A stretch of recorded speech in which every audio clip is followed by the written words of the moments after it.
thank you all for coming. My name is Maite Brandt-Pierce. I'm the Vice Provost for Faculty Affairs and Professor of Electrical Engineering. And I'm here to tell you about the Interfolio Faculty Search Module that UVA is going to implement this coming summer. Before we get started, I would like to introduce Lauren Krashet. Lauren is going to be doing the demo for us, but let me go ahead and kind of set the stage for why and what the why and what of the Interfolio system. So when we think about current state in faculty recruiting, what we have is a hiring process that is kludgy, time-consuming, not very efficient. What's happened with the Workday implementation is that because Workday doesn't really support committee-based hiring practices, units tend to create shadow systems and do the search outside of Workday so that they can manage the files, the committee members, in ways that work for their discipline. And this makes it so that the process is not transparent. It is not uniform from one unit to another, and it can be quite kludgy also for the candidate. There's little communication with the candidate. So we looked at what our peers are doing, and many of them are using Interfolio to solve this problem. So Interfolio is one module of a suite of faculty affairs systems that Interfolio has. The faculty search module is the one that we're implementing, not any of the other Interfolio modules at this time. And so what do we expect to see is, well, this is going to be good for the candidate because frankly, these candidates who are applying also to our peers have their material already in Interfolio, have their CV and drafts of cover letters, etc. They're used to using Interfolio. They're used to searching through that, maneuvering through that process. And so they will see it as a very professional way to access our positions. This should save faculty time because, you know, where all of the files are, they're always going to be in Interfolio. The process is going to be the same every time you serve on the search committee. The Interfolio system is customizable so that each school can have the process the way that the school wants to run it. So with the approvals and the templates that you want to use. It's basically what it is, it's an automated file management system. And so you can keep track of files, you can request letters. It will eventually become the system of record for faculty searching at UVA. So not for the faculty role, but for the searches. It adds transparency, so you can see all of your positions in your unit all in the same place, and you know where they are in the process. And what really inspired me to adopt Interfolio was this last bullet, and that you can really build in equitable search process directly into the system so that you can use an evaluation rubric to evaluate candidates based on the criteria for the job. You can set up a blind review so that the committee member doesn't see how others have rated the candidates before they rate the candidates, etc. So it's got some really nice features embedded in Interfolio. So what will change? Specifically, how the postings are generated, how applicants access the system, how the search committee manages the reviewing of applications, how external letters are sought, and the finalist approval process. So things that will remain outside of Interfolio are the position approvals to begin with. That is done through the provost's office, and that is before the position is created in Interfolio. And then the offer letter generation process is still going to be managed by the HR recruiter. Clearly, the interview process is people are coming on grass interview, Interfolio isn't going to manage that interview process for you. But that's clearly outside of Interfolio, and we'll see how that looks as we get into the demo. How faculty have been engaged in this process is through a faculty focus group was giving us some feedback on they're getting into the sandbox and playing it with it and giving us feedback, and this faculty town hall.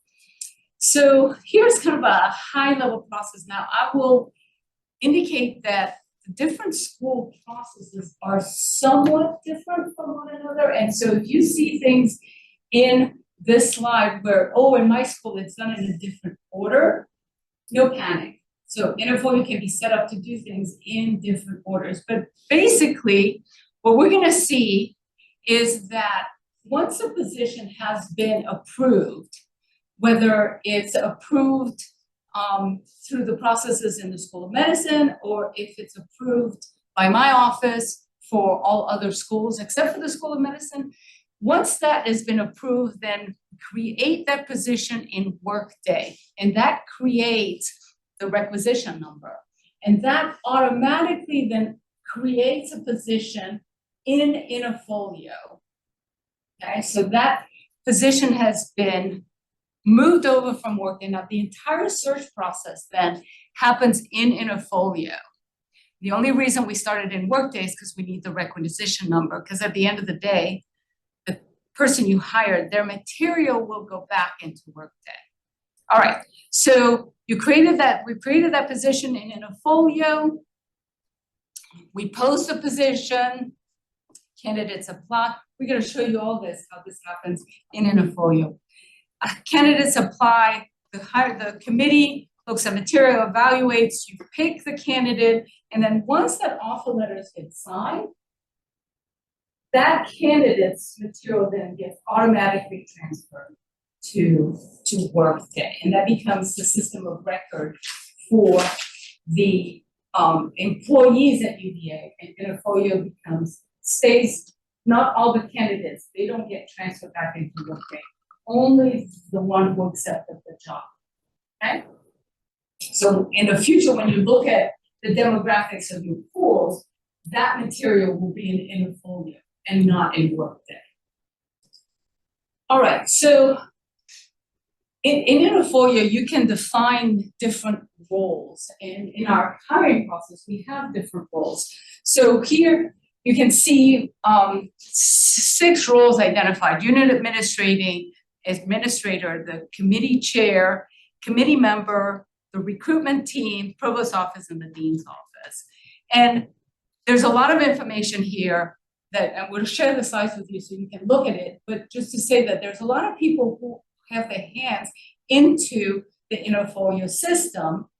We're going to focus here on these 2 roles. This is a faculty town hall, so we figured this is what you care about the most.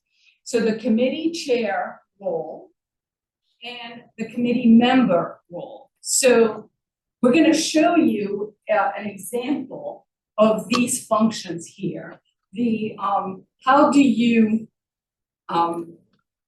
establish your position in your position description, your posting in Interfolio? How do you manage the review process? How does the committee member review applications? How do you assign a candidate as the finalist? So all of that is what we're going to show today. All right, so the timeline, so it starts with March, but we started last fall. But we basically have identified focus groups to help us design the system for UVA. We did a faculty center presentation. We did workshops with the associate dean and department chairs. We did the demonstration to the faculty affairs people in the school. We did a town hall for unit administrators. We are now currently doing a town hall for faculty. In May and June, we're going to work with each school to establish your school-specific processes, so it looks just like what you want it to be. July 15th is launch day. So it's actually 14th, because 15th is a Saturday. And any position that was started before July 15th will stay in Workday. We'll just let it live its life through Workday and not do anything with positions that have been started. Any new faculty positions, and by faculty I mean all salaried faculty at UVA and UVA-wise, okay? So all of those positions will be searched through Interfolio. You will not have the option to do a faculty search through Workday after July 15th. So I want you to think about today's demonstration as just that, a demonstration. This is not training. You don't need to take notes as to here's where I need to click. This is just to get you comfortable with Interfolio so that you see it, you see what's coming. Then when you have to serve as a search chair, committee chair, as a search committee member, there will be just-in-time training that you can access to say, oh, remind me where I need to go and what I need to do. So that will be available to you both online and some in person as needed. So this is just a demonstration at this point. If you want more information on the implementation of Interfolio and some FAQs, you can go to the hrvirginia.edu/Interfolio site, and there's some more information there. We're going to develop a faculty search website, and this is in the works. So that would be where you go for all your, not for the implementation phase, but the operational phase of the system. Okay, so now we're going to get into the demonstration. I'm going to prep each aspect of the demonstration, and Lauren in Interfolio is going to show you what it looks like on the system. So what I'll ask is I'm going to pause here to take questions on what you've seen so far. But then as we show the demonstration, we want to go through kind of the whole beginning to end. So keep your questions about the demo until the end, because we're doing them in some particular order that maybe the answer to your question is coming. So there'll be plenty of time for questions. So any questions so far? Go ahead. Hi, Majid. Will this apply to faculty wage as well as faculty salary? So just so everyone can hear, will this apply to faculty wage? This is something that we've discussed quite a bit. And what we decided with this initial launch of Interfolio, it will not apply to faculty wage. We figured that there are some peculiarities about faculty wage that we would rather wait to see how this is going to play out for salaried faculty. And then at some point, we might transition as the second phase to add faculty wage to the employment type that use Interfolio. So that's a great question. Thank you. Right,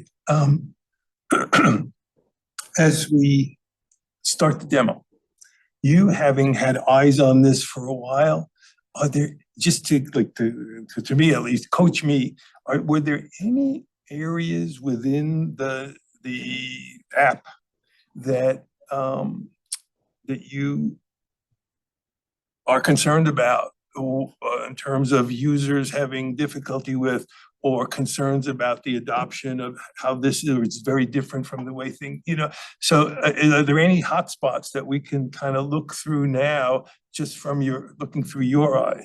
Yeah. So that's a great question, because when I've been speaking to different stakeholders, there's hesitation from individuals who have been doing it the same way, using Box for the last 30 years to do, faculty searches. And all of a sudden there's a great temptation. It's like, I'm just going to pull the files from Interfolio, put them in the box so I can do what I want. But the idea is to not do that, right? Is the system perfect? Can it do everything that we want? Not yet, but we're giving Interfolio feedback on the little things that we would like to see improve. But I feel like the system is very usable. I haven't seen any part of it that is going to give us any issue that where we're going to need to revamp or Yeah. refactor. I don't see that. And keep in mind that this is a system that has been around 20 years, 15 years, a long time. And so, and many universities use it. This is not inventing any wheel at all. It's just coming to this century, basically. So, yeah, so that's a great question. But do keep track of any questions that you have as we go through areas of concern. Please note them down, and I'm happy to address questions. All right, let's get started. So today's demonstration is going to show some of the functionality. We're not going to demo clearly the whole thing. And we're paying special attention to the parts where the faculty or the search committee chair would be accessing the system and not every aspect of the Interfolio. And we're doing it, as I said, in a particular order that may not align with the order that you like to do it in your school, but that's completely flexible. We have to pick something.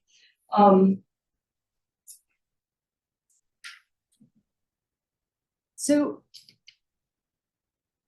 what we're going to enter the demo is where the committee chair sees the position open.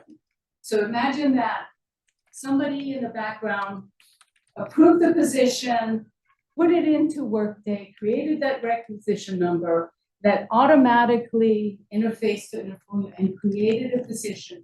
Your unit administrator went in and did some background work in terms of putting some of the information that they know into that posting. And then they tell you, okay, so it's ready for you to do your work. And this is what it's going to look like when you first see it. All right.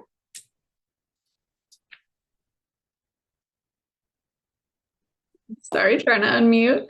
Okay, so on the screen right now, I'm logged in as a committee manager. So that role has a little more access in regards to editing the position than just a committee member. We will see both roles, but just so you know, I'm logged in as the committee manager right now.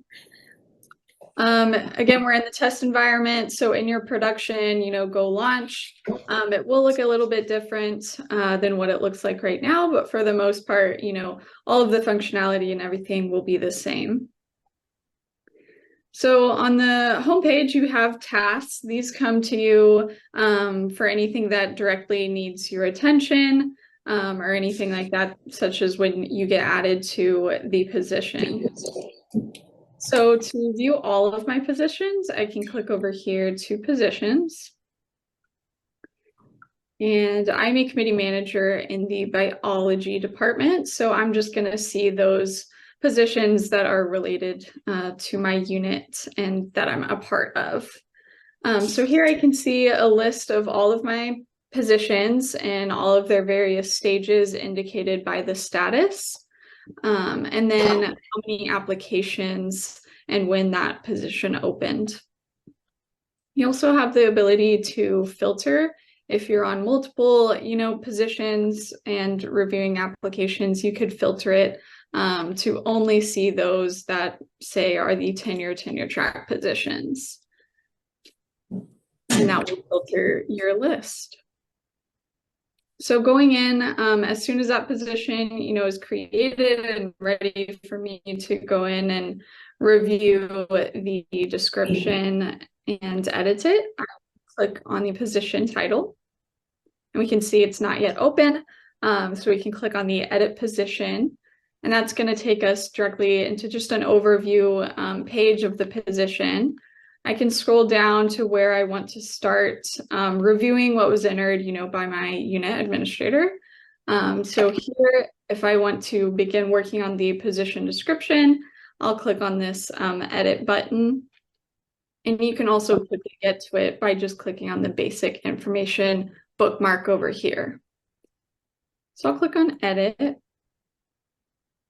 So now we can see the position title that was pulled over from Workday, as well as some other fields here. So the type, the open date, the deadline of when that position will close. And then now we can see our position description that was initially entered here.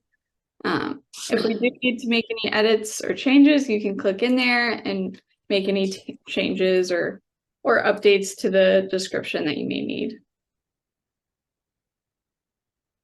Then we have some other boxes here that aren't required, just titled qualifications or application instructions. Those don't have to be entered, but they're there if needed.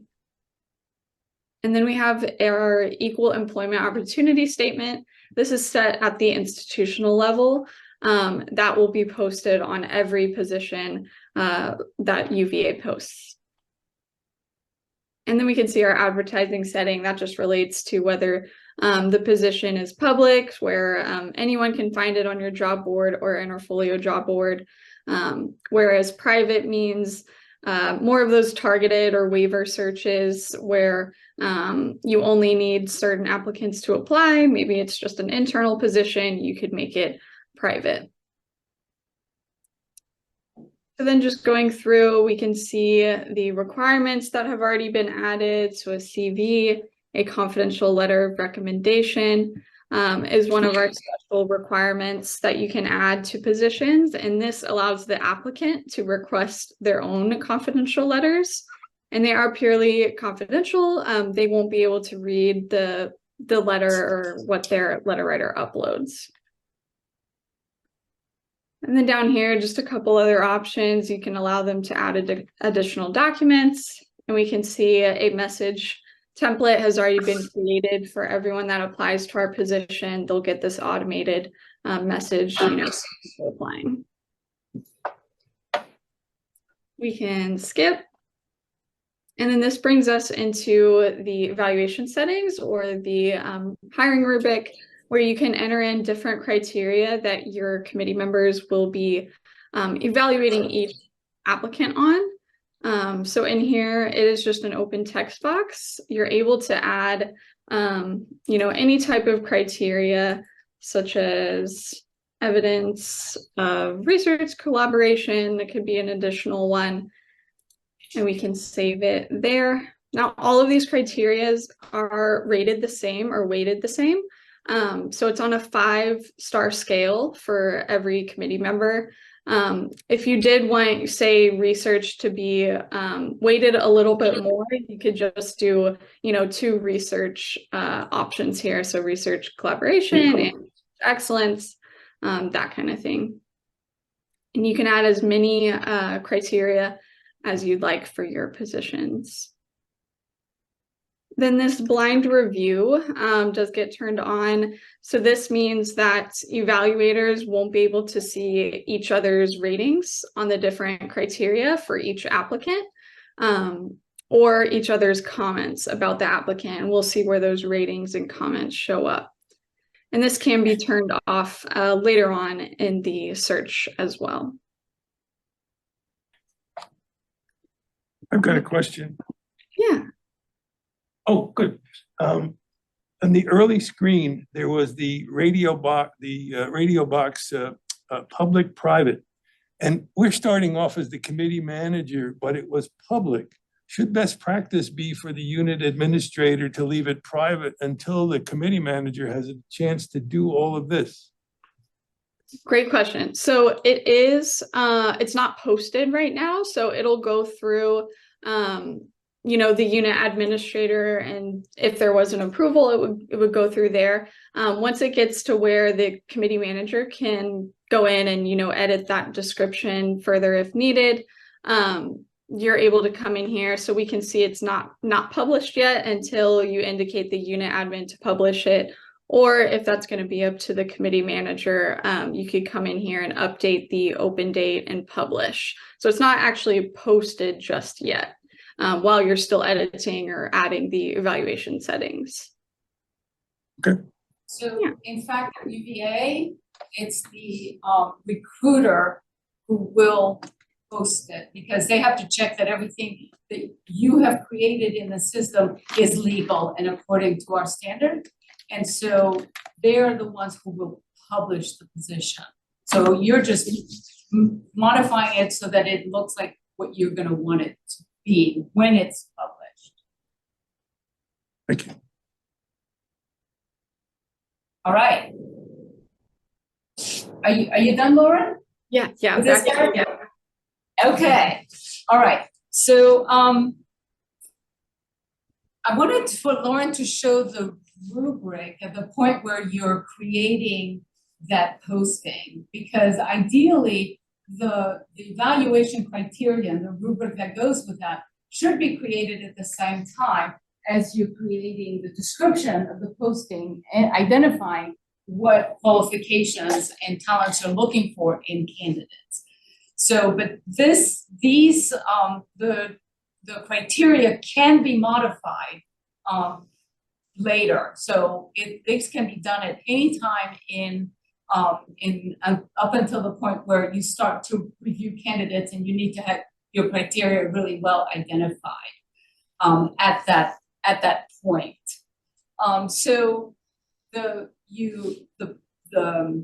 you've either done it by yourself with your department chair, with your dean's office, or with your committee members. You finalize the posting, right?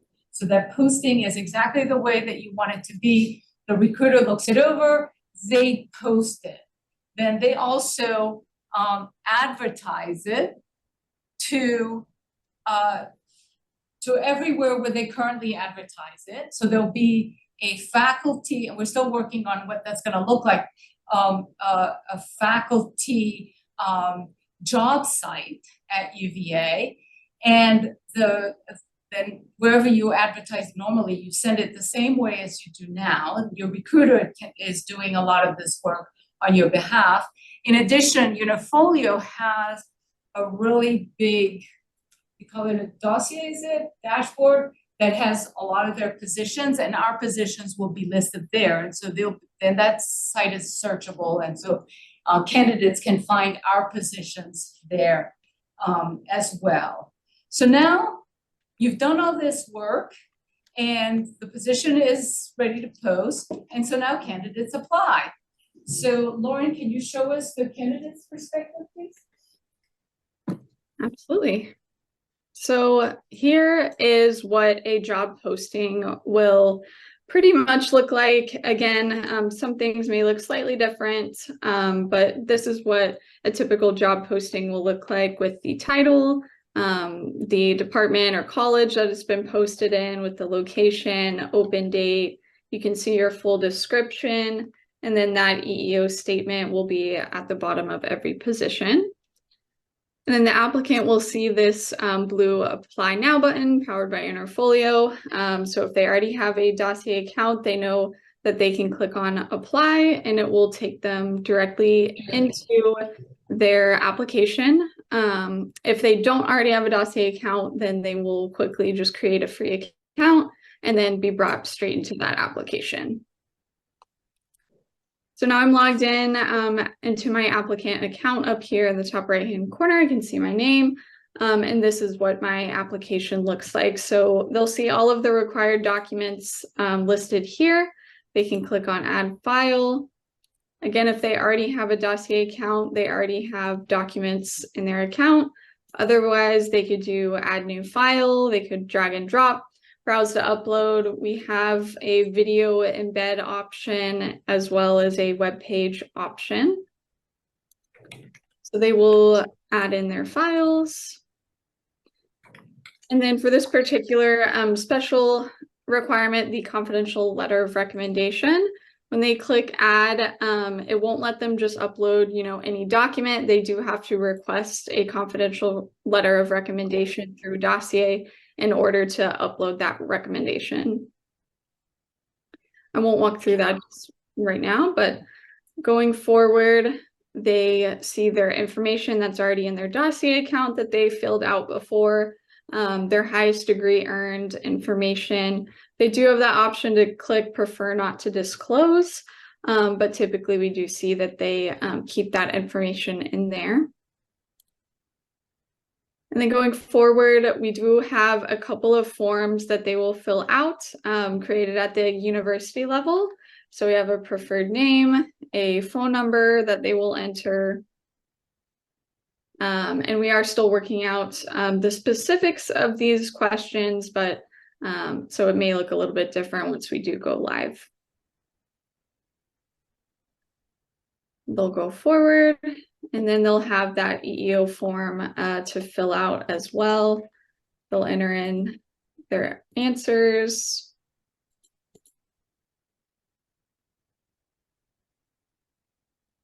Read all the necessary information. Again, this may look a little bit different, but they'll go through, answer all the questions.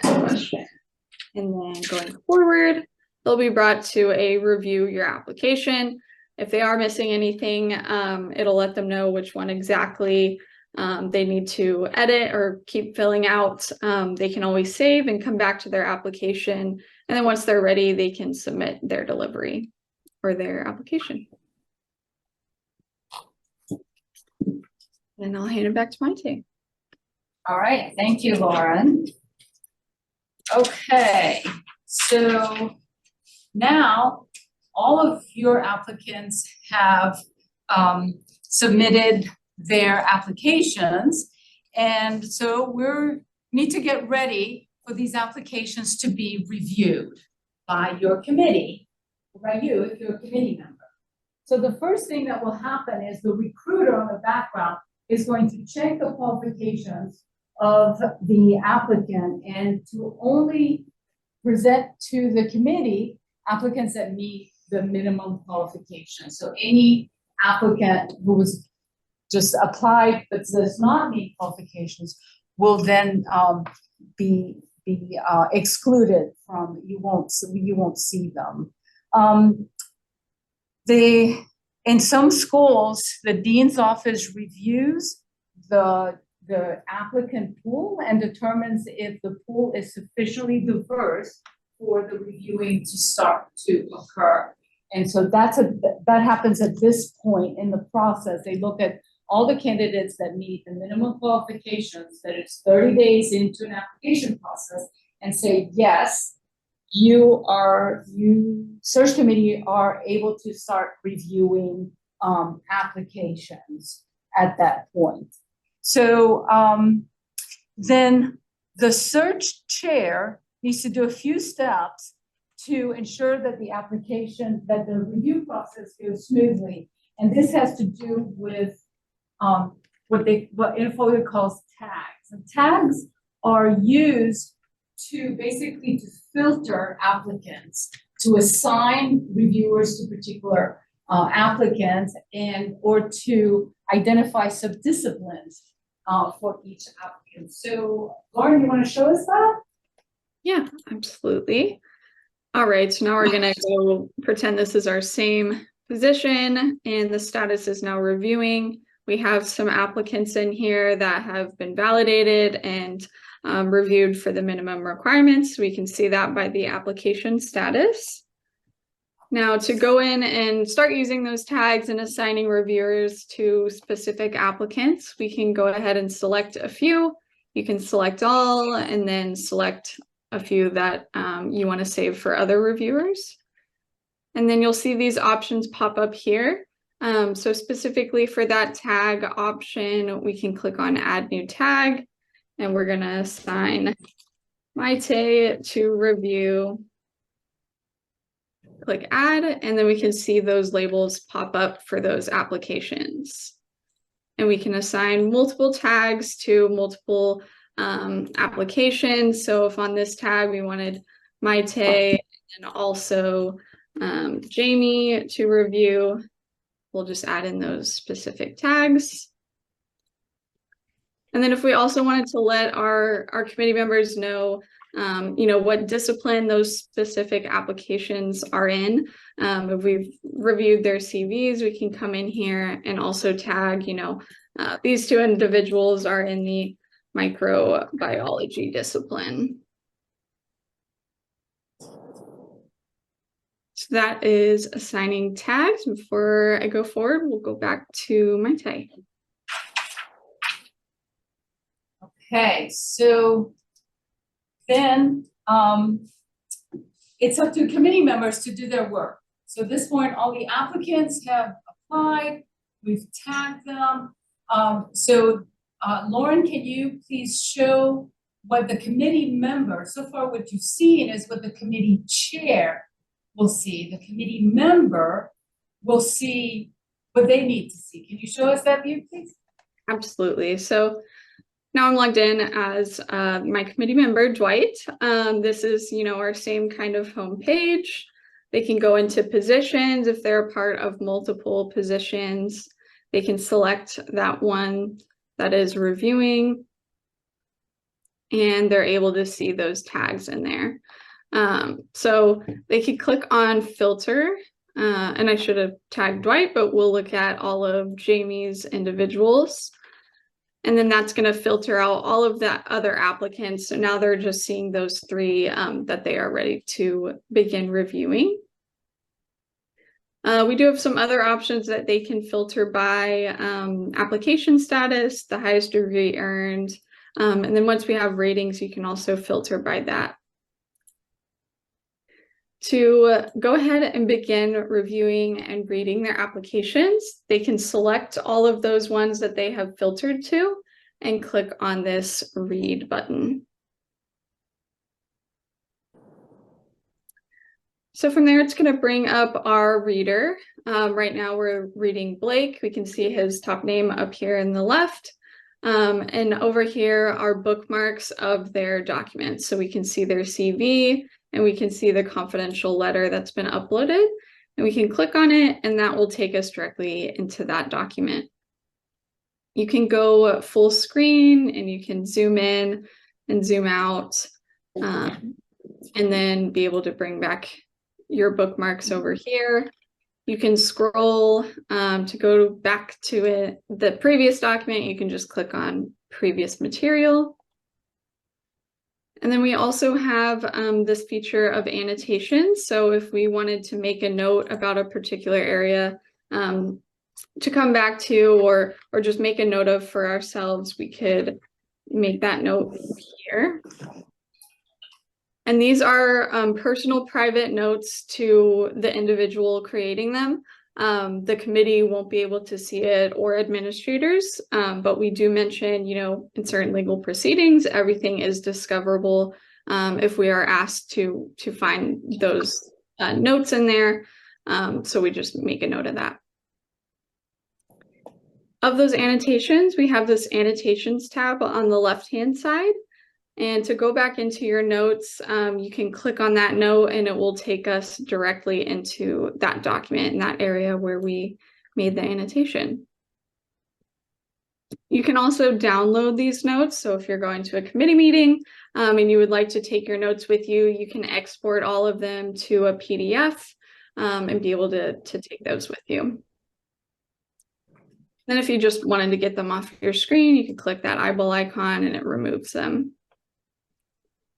Some other options up here, we have comments. So if we wanted to make a comment, these are or will be public to your fellow committee members. So they're not like annotations. They can be viewable once the blind review is turned off. So you could do your comments in here, and I'll show you where these end up later. So you can add a comment that you're able to review with your committee members as well. And then if you click on tags, we can just see those tags that are here. You're also able to add tags. So if you wanted to make a note that their discipline is physiology, you can put that in there and click save, and that will update their tags.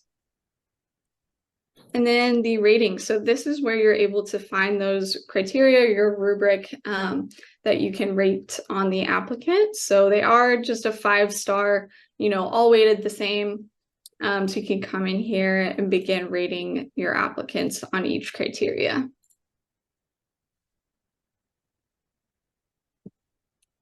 Those can always be changed later. You can just come in and edit them or delete them out of there.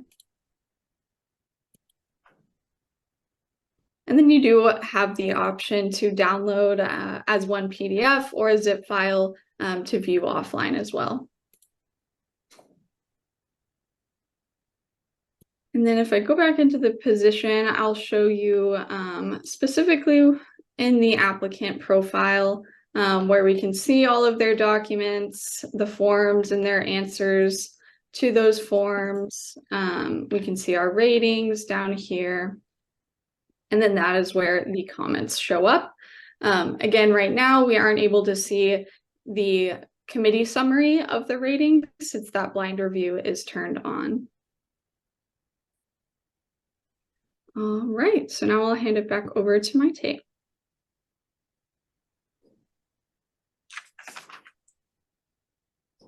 Yes, so once all of the candidates have been reviewed, this is a time when the committee basically starts doing the difficult work of discussing with other committee members to identify who should be on a long list, who should be on a short list, eventually who do you want to invite to interview.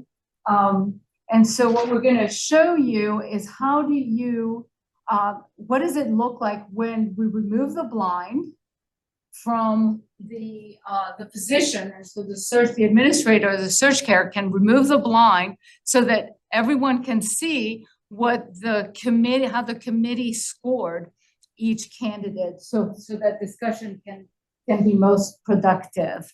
You can also change the status of an individual so that you know each individual who has been flagged as being in the long list and the short list or finalist. So this is what it looks like. You assign individuals.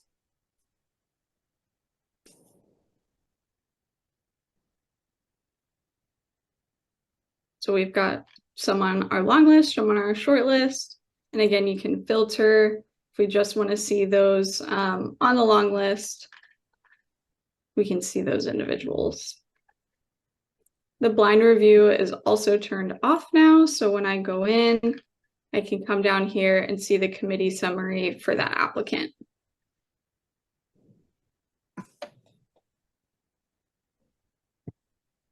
So going back over here, now we've decided, you know, who we're going to interview. We've got, let's say these two are now going to be interviewed. We'll change their status and we can go ahead and email the other individuals in bulk, letting them know, you know, thank you for applying.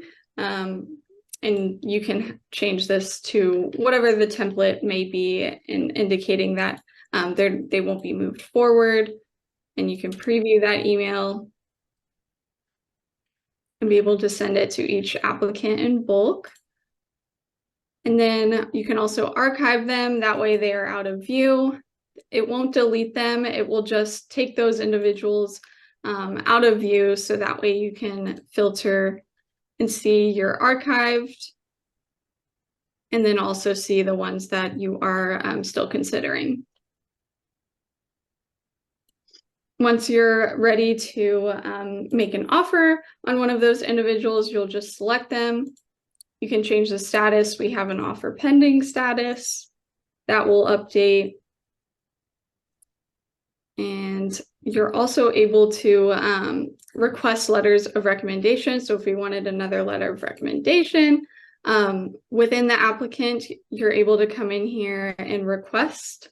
You can do it for multiple letter writers at a time. They'll each get their own email. You can set a deadline for them and then ask them, you know, for their confidential letter. The applicant doesn't know when the committee requests a letter on their behalf. So it is fully confidential and internal to the committee.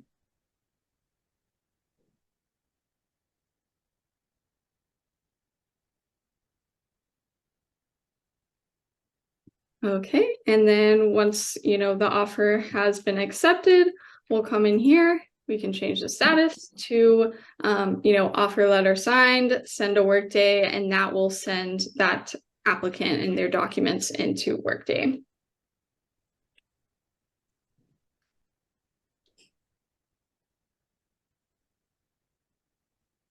All right, and then I'll send it back to Maite. If I'm not missing anything, let me know. I think we got it. Yes, so suppose that you made an offer to your favorite candidate and that person declined. Then what do? Well, you have everything tagged and everything, all the status is saved in Interfolio. So you go back to your short list. You have that other discussion with your committee saying, this is the next person we're gonna make an offer to. You don't, everything is in one place. You can even go back to a long list or even pull somebody out of archive. Then there's also all of the candidates. You can do it along the way or at the end.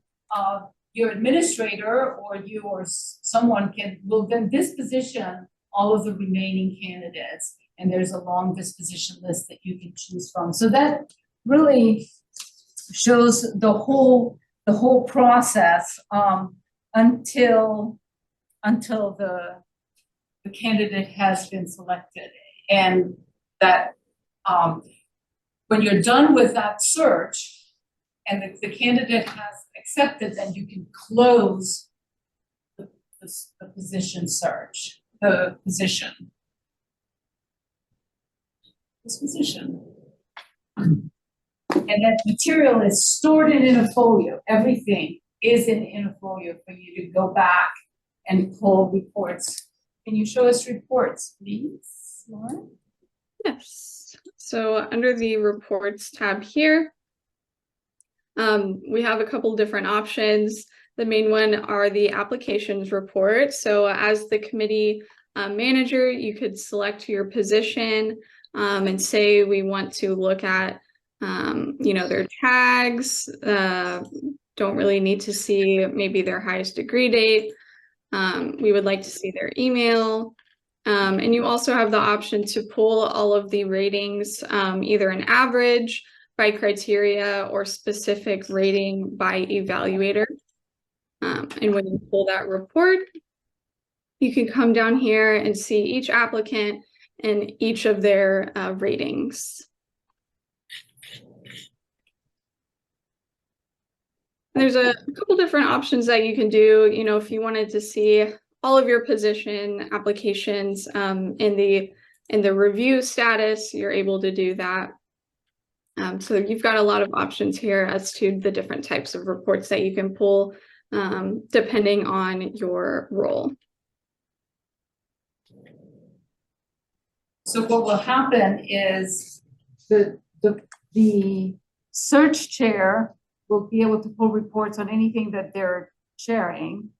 The department chair will see everything that is under that department. The dean's office will see everything that's in the school, and I will see everything.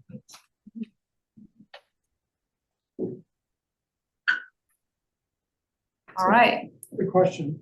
Yes. So I noticed that the element of diversity was entered in earlier on in the process, but I don't see it in this field that you're showing us, that so you can check how diverse your applicants that you're interested in. Yes. So as you know, the applicants' gender and race and personal demographics are private, and the search committee is in fact not allowed to see that level of information about candidates. So what you will have as a search chair is you will have average demographics for your entire pool, but you will not have individual level information because it's illegal. You are not allowed to, it's a federal law, to make any hiring decision, to incorporate any element of knowledge of race or gender into a hiring decision. So it can't even be one of many elements. Okay, so that's why it's hidden from you, because you're not allowed to see it. So you can, you can know how diverse your pool is, and that information is available. Now, the diversity officer in your school will be able to see individual diversity information, but they are not involved in any of the decision-making processes by design. Does that make sense? Yes. I know with all your examples for a specific rank, we tend to hire open rank positions. You can make That's it- just a label, right? Yeah, we just picked one to show you. You can make it open rank, you can specify the rank, yeah. You can, anything that you can do today in terms of specifying the information about what it is that you're searching for, you can do in Interfolio. And the way that we showed you how you can tag on subdisciplines, you can also add in your application form for candidates some additional questions that you might need the answer to. You know, you're looking for expertise in a particular technology or some other information that you want to be able to filter on. You can also add additional application questions to the application form. Then in our scope for fairly high level positions, the candidates meet not only with the search committee, but with a lot of, different, people. And then those people ask for feedback on that candidate. Can Interfolio support that? So, Lauren, please correct me if I'm wrong. You can add people who are not at UVA or people who are at UVA. So if we have a departmental chair, Right. right? Another department chair may not be on the search committee, but the candidate may meet with that chair, and then that Sure. other chairs ask for input on that candidate. So the way that this would manage, remember that the interview process is outside of Interfolio, right? So that person would meet with whoever it is you decide that they should meet with. And then what you would do is you would download their material as a PDF or as a zip file and send them the material. Or you can add them to your search committee, and then they are able to rate the candidate and also, once it's not blind, see everybody else's ratings. So those are the two ways that you can incorporate, get feedback from. Okay. But if we had all those people as search committee members, right, they would have. They would have access to everything. That the other, so there's probably not something you probably would download. If there was one candidate that you wanted them to evaluate, you would download that person's material, send it to that person. It's just giving you some feedback. So that aspect of the interview, process would probably still have to be done outside of Interfolio. Yeah, I think so. Yeah. So, Bill, and then. Just a quick question back to the diversity question. I have a question because I did the work for the government to show that, banks, we showed in interviews and government lawsuits that banks were guilty for bias in loans, but all the loans were blind to race. They were blind, but they were still guilty because there was bias. So if we look at our 100 candidates we interview and there's no diversity, that we're blind. We look at it, it's not diverse, we're guilty. We are guilty. So if we looked at the engineering school and you said you didn't interview a single diverse candidate this year, because we don't know, we're blind to it. Is someone gonna call me up and say you didn't, but then they're gonna say you didn't interview diverse candidates, but you didn't know. So I'm just wondering how that's gonna work, right? Because I feel like we could get. It works the same way as now. Now you don't have that candidate level information about their gender and race.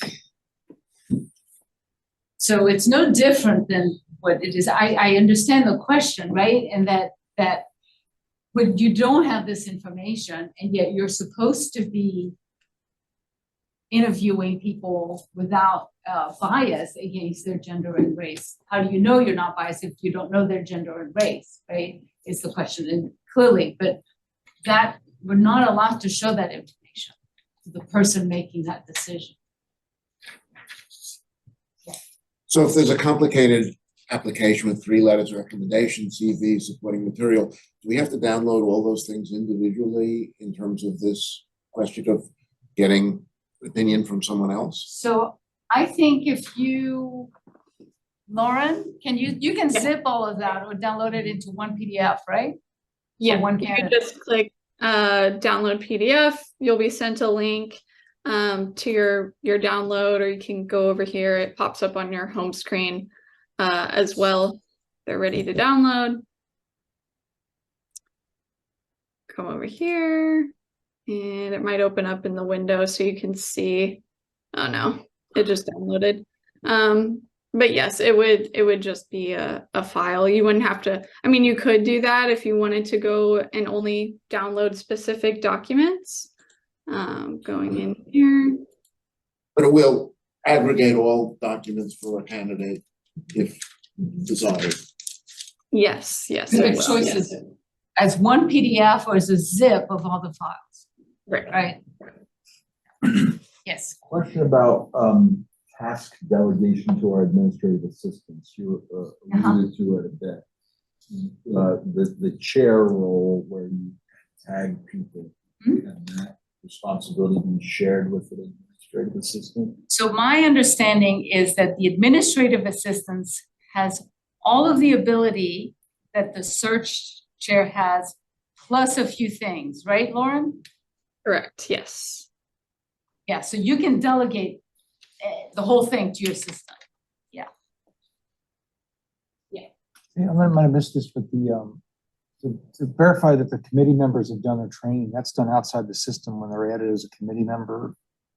Yeah, so the question about the EOCR training, right? So because you have to have this training to serve on the search committee. So right now, that function is being done by a recruiter. And the reason that that's being done by a recruiter is they are the only ones that have access to the list.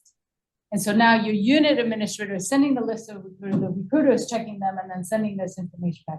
We're working with the OCR so that the unit administrator can directly check that list so that we can streamline. The idea is trying to put the work closest to the person who has the information. So we're not relying and waiting, et cetera, so that that can be streamlined. So that is a work in progress. I can't guarantee that that's going to be in place by July 15th, but we're working on that. Good question.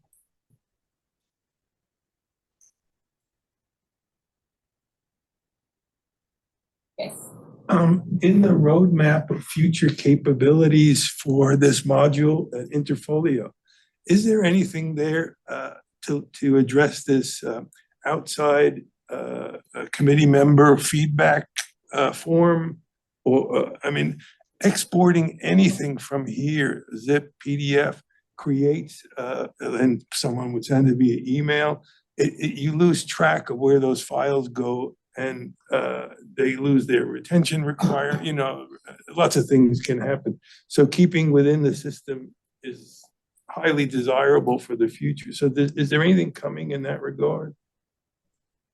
Yeah, that's a great question. I don't know off the top of my head. I know that has been requested by UVA before, so there might already be a future request out there for it. But I'm not sure if it's on the current roadmap or not. I would have to get back to y'all on that. Thank you. Yeah. Because it's probably out of scope, I think, because this is, I think, interesting to me is that, you know, like with LinkedIn and things, you can write crawlers that can go find people. Are they ever thinking about a thing where we could actually go find people instead of a pull versus a push system? Because I know LinkedIn, that's any recruiter now does that. They don't sit there and wait for people to apply. They are finding the people. And so it'd be a cool capability in the future. If there's millions of resumes in Interfolio, it'd be nice to be able to crawl those with an AI-based chat. GPT could do it today and find really good matches to my search application. I mean, that's doable today, technology-wise, but I don't know if we have the capability. But boy, because we're having trouble finding good people. I think we miss good people. Right. Lauren? Yeah, that is one I haven't heard before, at least for Dossier or Interfolio. I think that would be a great addition as well. So I will definitely be bringing that to my product team. I wonder if there's a third-party vendor that will do that will look at the dossiers in Interfolio and offer to matchmake. Yeah. Doing that directly.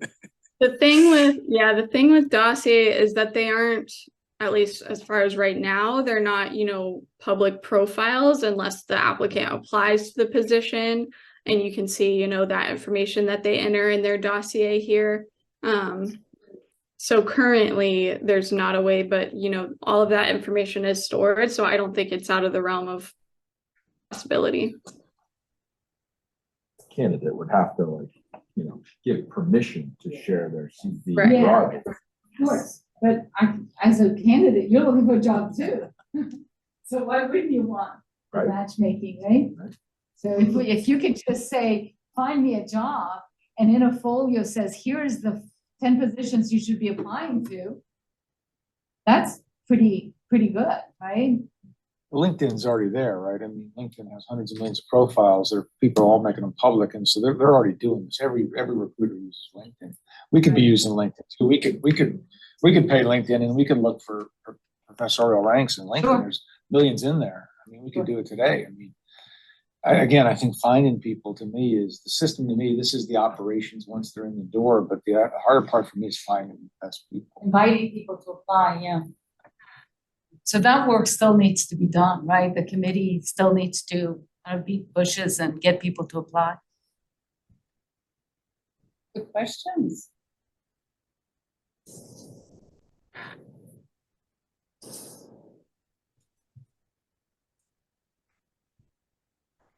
Other suggestions?